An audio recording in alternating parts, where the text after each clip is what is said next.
നിങ്ങളുടെ favourite shows ഇനി ഒരിക്കലും മിസ്സാവില്ല. ഇപ്പോൾ C5-ലൂടെ കാണും നിങ്ങളുടെ ഫേവറേറ്റ് ഷോ തികച്ചും സൗജന്യമായി.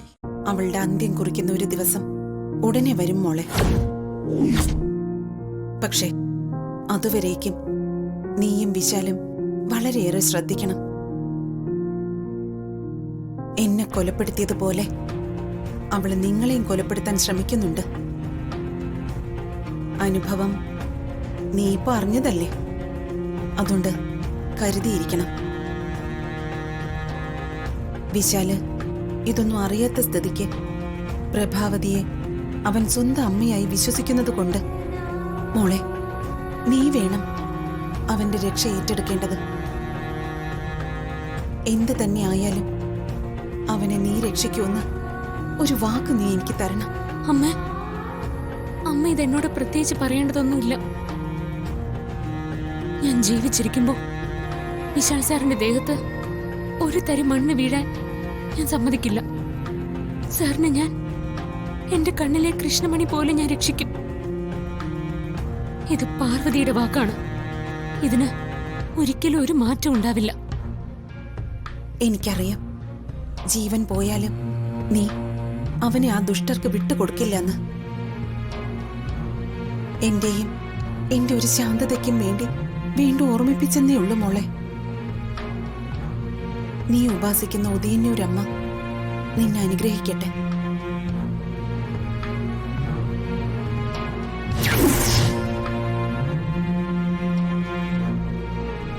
അമ്മേ,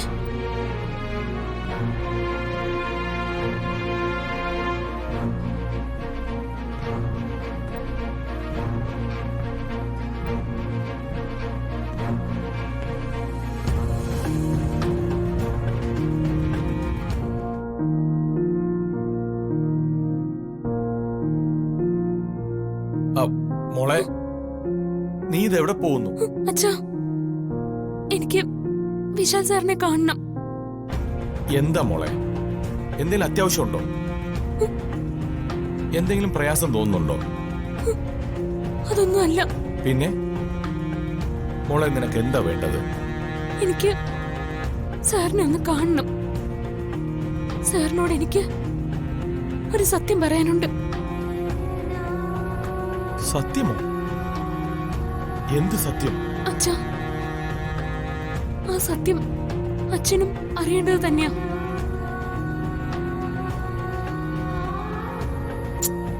നീ കാര്യം എന്താ വെച്ചാ പറയും മോളെ. അച്ഛാ, ദേവമ്മേ ദൈവമേ, ദേവമ്മയെ കൊന്നത് ആരാണെന്ന് എനിക്കറിയാം. അത് മറ്റാരുമല്ല, പ്രഭാവതി.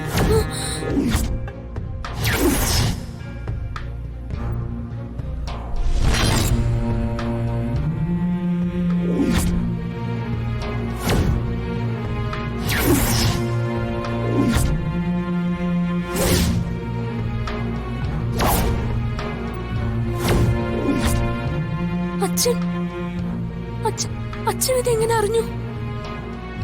പ്രഭാവതി അമ്മയാണ് ദേവമ്മയെ കൊന്നതെന്ന് അച്ഛൻ എങ്ങനെ അറിഞ്ഞൂന്ന്?